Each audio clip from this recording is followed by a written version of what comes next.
नमस्कार मित्रों।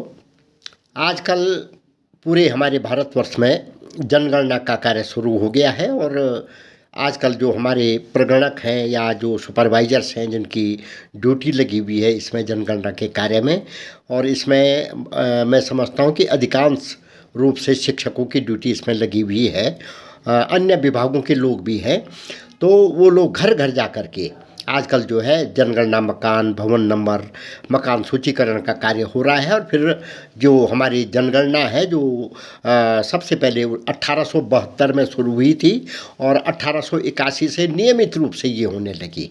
और जो हमारे स्वतंत्र भारत में जो है 1951 से ये जनगणना शुरू हो गई और हर 10 वर्ष में ये जनगणना होती है। और इससे जो है हमारे देश का जो सामाजिक, आर्थिक, राजनीतिक सारे स्तर का, हम लोगों के जीवन स्तर का इससे पता चलता है और हमको किस तरीके से हमारे देश में संसाधनों की आवश्यकता होगी, इसके लिए भी जो है जनगणना हर 10 वर्ष में की जा रही है। इस वर्ष जनगणना में कुछ विलम्ब हो गया है कोरोना के कारण।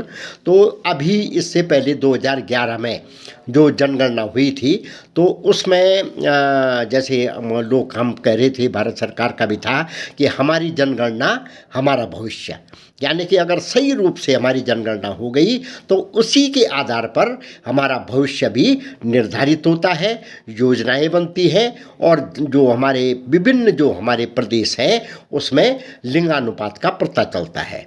तो हम लोगों का नैतिक दायित्व क्या है कि जो भी प्रश्न प्रगणक के द्वारा हमको पूछे जाते हैं, देखिए 33 प्रश्न इसमें कुल होंगे, उसमें सारा जो है परिवार के मुखिया का नाम, आयु, जाति, प्रत्येक नाम और उसका जो है शिक्षा का क्या स्तर है, परिवार में सदस्यों की संख्या है, पेयजल की क्या स्थिति है, प्रकाश की क्या स्थिति है, शौचालय की क्या स्थिति है, पानी की निकासी क्या होती है, रसोई का क्या हिसाब है, एलपीजी गैस है, radio, television, internet, laptop, computer, cycle, car, mobile, ये सारी चीज़ है। उससे उस परिवार का स्टेटस तो पता चलेगा ही, लेकिन हमारे पूरे देश के जो हमारे लोग हैं और उसमें जाति भी पूछी जाएगी।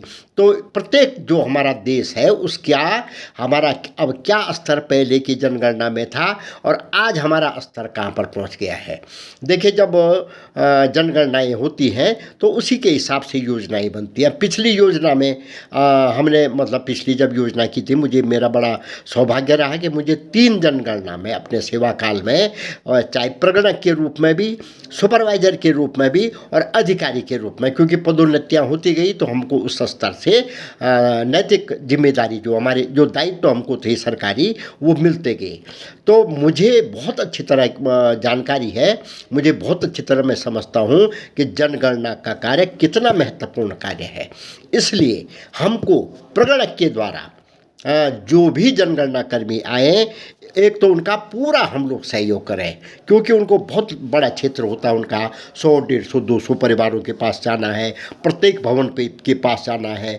अब शहरों में तो भवन मिले हुए होते हैं लेकिन गाँवों में बड़ी दूर दूर होते हैं, तो उसका एक एरिया होता है, पहले नक्शा बन जाता है, उसको क्षेत्र आवंटित हो जाता है। तो उनको हम लोग जो है पूछे बिठाए, उनको चाय पानी के लिए भी पूछे, क्योंकि दिन भर लगे हुए, आजकल देखिए आज कितनी गर्मी है और इतनी गर्मी में सारे लोग लगे हुए हैं।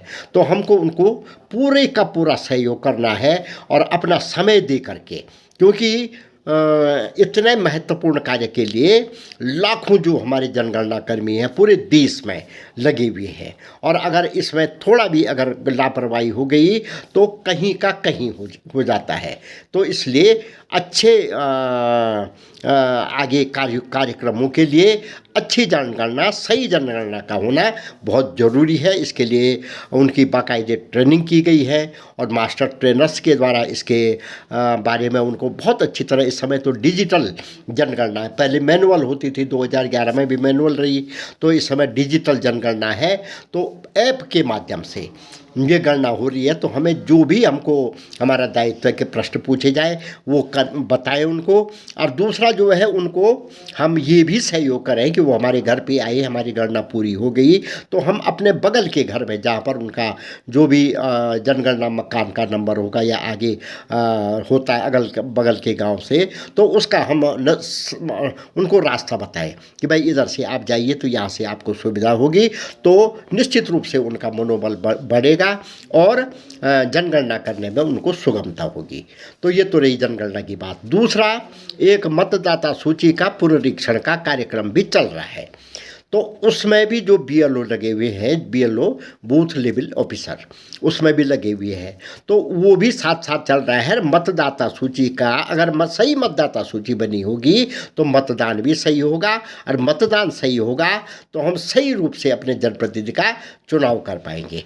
और अगर हमारे जनप्रतिनिधि सही रूप से चुनेंगे अधिक से अधिक हम, क्योंकि कई जगह जो है नाम लोग चले जाते हैं या मतलब स्वर्गीय मृत्यु हो गई, उनके नाम उसमें चढ़े रहते हैं, तो वो हटाने हैं। जो नए हैं 18 साल से ऊपर हो गए उनको चढ़ाना है। तो इस काम में भी हमको अपने BLO का सहयोग करना चाहिए।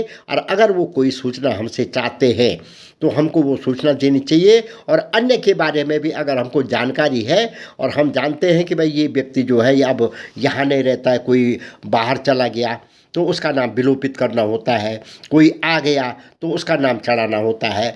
तो मेरे आज का वीडियो बनाने का तात्पर्य ये है क्योंकि हम इन रास्तों से गुजरे हुए लोग हैं और हम जानते हैं कि इस कार्य में कितनी कठिनाई का सामना हमारे जो फील्ड लेवल के वर्कर्स होते हैं, कितनी मेहनत वो करते हैं, कितना जो है कई बार दिन भर में बिना खाए पिए लगे रहना पड़ता है, क्योंकि हमारा देर हो गई, रात शाम को 7-8 बज गए, 6-7 बज गए, अब 4-5 परिवार छूटे हुए हैं, तो आदमी सोचता है कि यार मैं इसको आज क्योंकि पर दोबारा आना है वहाँ, तो इसको निपटाते हुए चलो।